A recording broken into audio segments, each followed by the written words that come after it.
58. All right. I teased it. Oliver Slopes with Blue Line Futures. And I was looking at a couple of things here from your notes earlier. The resistance levels. I mean, you said 413 on corn and 1041 on soybeans. You hit it. Broken clock is right twice a day. I've been trading the grain markets with clients for a while now, and the agricultural markets in general have pretty good market memory, so we like to look at a lot of previous interaction points between buyers and sellers to find those technical levels. But yeah, 413 to 416, that's basically the top end of the range through September. If we're able to get out above there, I wouldn't be surprised to see that spur some additional excitement and upward momentum. The next levels to keep an eye on above there would be 423 to 426.5, which is the top end of the range going back to July. And I think we can chew through that 413 to 416. I don't know if it's going to happen this week or next, but seasonally we can try to carve out a little bit of a harvest low here into the last week of September and the first week of October. We do have a quarterly stocks report next Monday. Historically, that's been about as much of a coin flip as you can get over the last 10 years. We've seen 5 higher closes and 5 lower closes for corn and soybeans. So I wouldn't be surprised to see maybe a little consolidation into that. But I think corn still has a pretty good story technically and fundamentally going forward. Okay.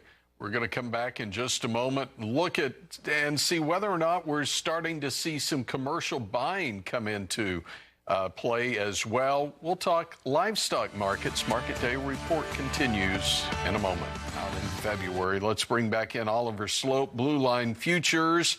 And again, just mentioned that we're higher today after gains on Friday, after a big day on Thursday.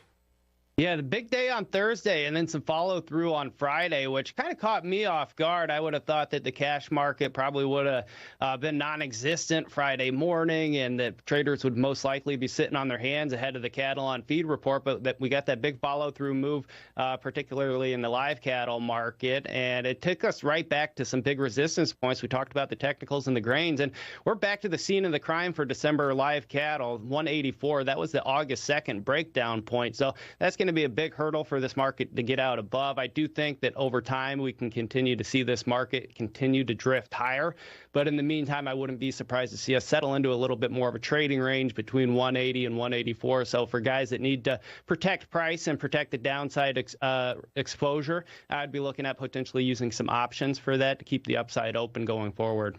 Hey Oliver, let's talk hogs just quickly here. Cutout 94.46, lean hog index 84.38.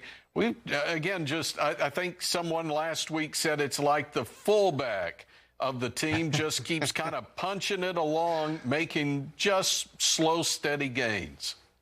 Slow and steady gains, and we're knocking on the door of some more big levels going back to June, 75.5 to 76 for that December contract. We're starting to see the RSI, which is the relative strength index, march its way towards being overbought. So again, as with the cattle complex, I wouldn't be surprised to see the market catch its breath here in the very near term. But the path of least resistance has been higher, and until we see an all-out rejection, I think that probably stays in place. Oliver Slope, Blue Line Futures. We'll see you back here on Thursday. Okay.